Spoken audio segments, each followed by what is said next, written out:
Now moving towards the third branch of physics, electromagnetism. Previously, we have discussed the first branch, mechanics, and the second branch, electricity. Now the third branch is electromagnetism.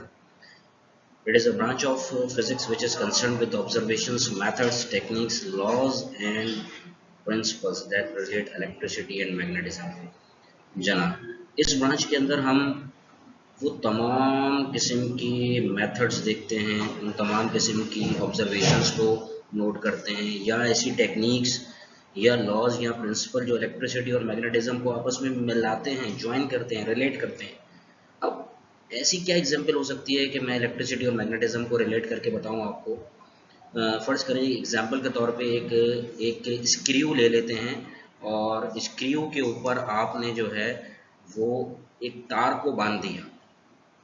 मेरे बच्चों, अगर मुझे bulb को रोशन करना है तो तारों के दोनों सिरों को मुझे मिलाना होगा, तब करंट फ्लो होगा और बल्ब रोशन होगा।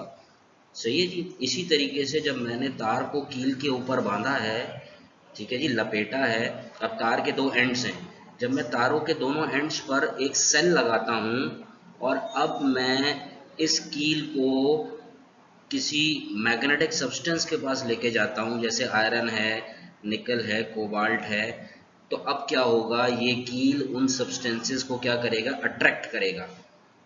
इसका मतलब ये है कि क्या हो रही है, अट्रैक्शन हो रही है, मैग्नेटिज्म आ गई इलेक्ट्रिसिटी के फ्लो होने की वजह से। और जब तक इलेक्ट्रिसिटी फ्लो होती रहेगी, जब तक वो कील मैग्नेट का किरदार अदा करता रहेगा। ये बहुत एक छोटी सी और एक अच्छी सी एग्जाम्पल है इलेक्ट्रिसिटी और मैग्नेटिज्म को रिलेट करने की। ठीक है मेरे बच्चों।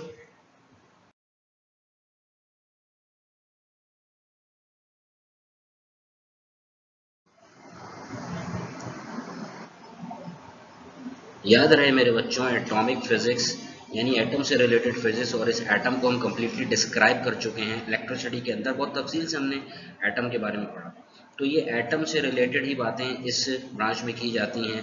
प्रॉपर्टीज़ क्या है एटम की, और स्ट्रक्चर क्या है एटम का। एटम के स्ट्रक्चर में आपको पता है क्या आ जाता है, एटम का सेंट्रल पार्ट आ जाता है, एटम के अंदर क्या क्या मौजूद है, ये सारी चीज़ें आ जाती हैं।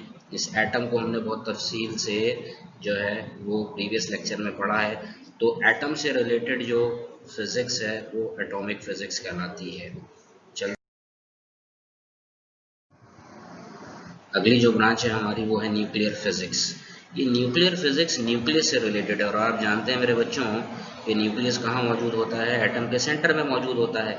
सही है जी। तो न्यूक्लियस से रिलेटेड जो प्रॉपर्टीज़ हैं, उसकी स्ट्रक्चर है, न्यूक्लियस में क्या मौजूद है, और reaction of nuclei of atoms. Nuclei याद रखें प्लूरल होता है, न्यूक्लियस सिंगुलर होता है और न्यूक्लियाई प्लूरल होता है। तो न्यूक्लियस से रिलेटेड जो आपकी फिज़िक्स है, न्यूक्लियस के स्ट्रक्चर, उसकी प्रॉपर्टीज़ और रिएक्शन से रिलेटेड जो फिज़िक्स है वो कहलाती है न्यूक्लियर फिज़िक्स।